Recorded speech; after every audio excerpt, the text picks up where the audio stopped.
Hi everyone, for this video I will explain the importance of having database, how to use the sum, how to uh, set up database, how to create tables like name, type, length or value, null, index, and auto increment.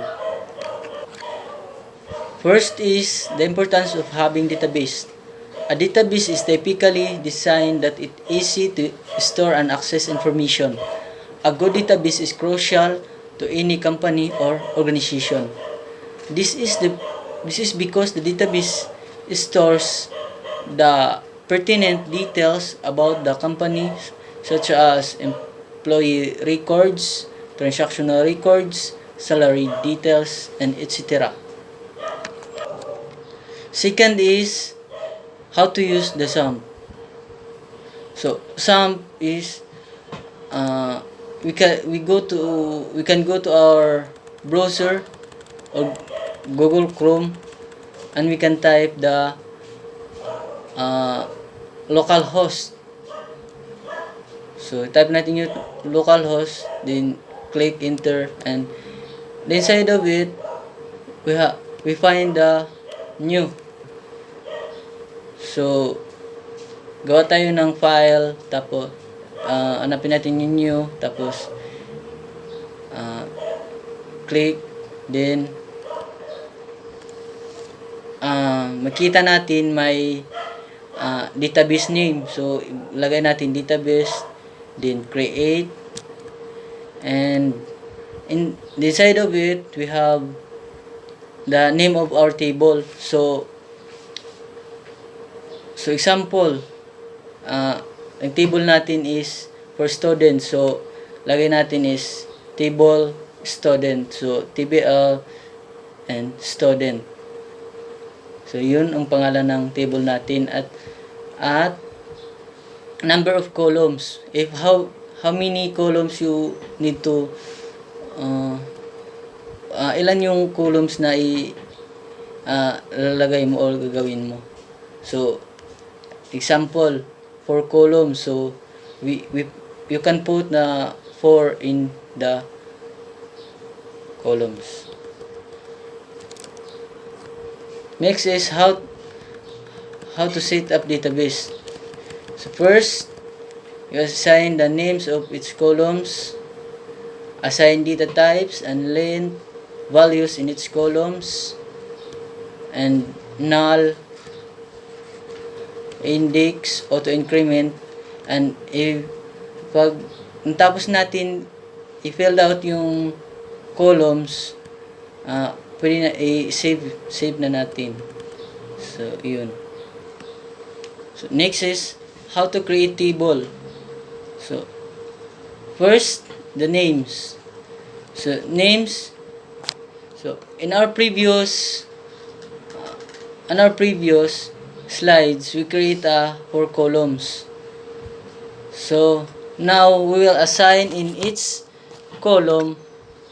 Example, I assign the name ID for the first column, and first name for the second column, middle name for the third column, and last name for the last column.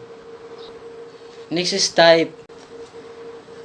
In type or data type, so example, in the column ID, we assign the end data type, which is expect the columns, expect the numbers and numbers only. So ID is only numbers only. So we can, so yung gagamitin natin na data types is end, because yung ID is number lang, hindi pwede letters. So we can use end data type. For the first name, middle name, and last name columns, we assign the varchar, the data type which is accepts a series of characters like letters, numbers, and symbols. So first name is pwede natin gamitin yung varchar, which is pwede siya numbers, letters, and symbols sa pangalan natin. And for the length naman is the range of the value of the ID columns is only from 1 up to 10 number 9 number. Example, yung ID is we have 11 number of our ID. So ilagay natin sa length is 11. We put it 11 because yung pwede natin character natin is 11 letters only or numbers only. So we can put 11. So in first name, middle name naman, columns is form of 1 character up to 25 only. So pwede natin ilagay 20, yung pinakamalaki is malaki is 25 character. Pero pwede tayo gumamit na example is example the first name. So Toto. So we have 4 letters of it. So we can type 4 on the length value. So pwede tayo gumamit ng 4 because the Toto is 4 letters only. So, yan. Next is null. This is an important field in database terminology. It is essentially means should the field contain anything. If you set a field to not null, then you can't leave it blank when you come to adding your records to your database. Otherwise, you'll get errors. Putting check in the checkbox means not null. It can be empty when inserting a data in the table. Leaving alone it means null. It can be empty. So yung null natin is my box. So pag ilagyan natin ng check yung box, so hindi natin pwede i-blanko yung yung columns o yung mga previous columns na nilagay natin kanina. Hindi natin pwede blanko. Kailangan may details nakalagay dun. At kung if it leaving alone, pwede natin siya i-empty, pwede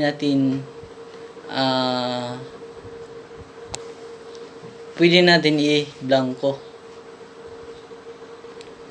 Next is index. Most tables have unique identification.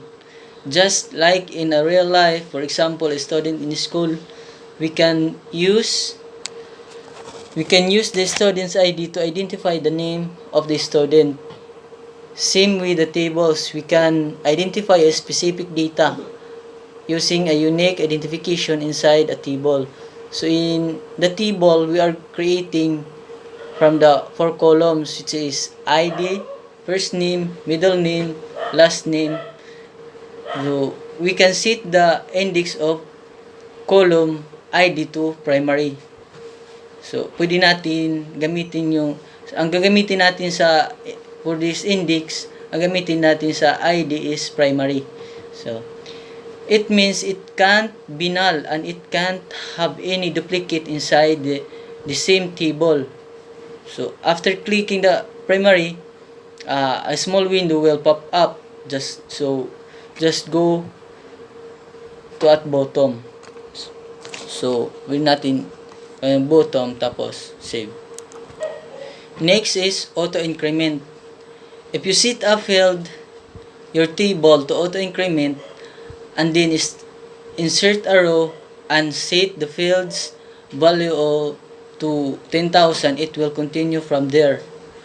For example, you inserted your first data in the table.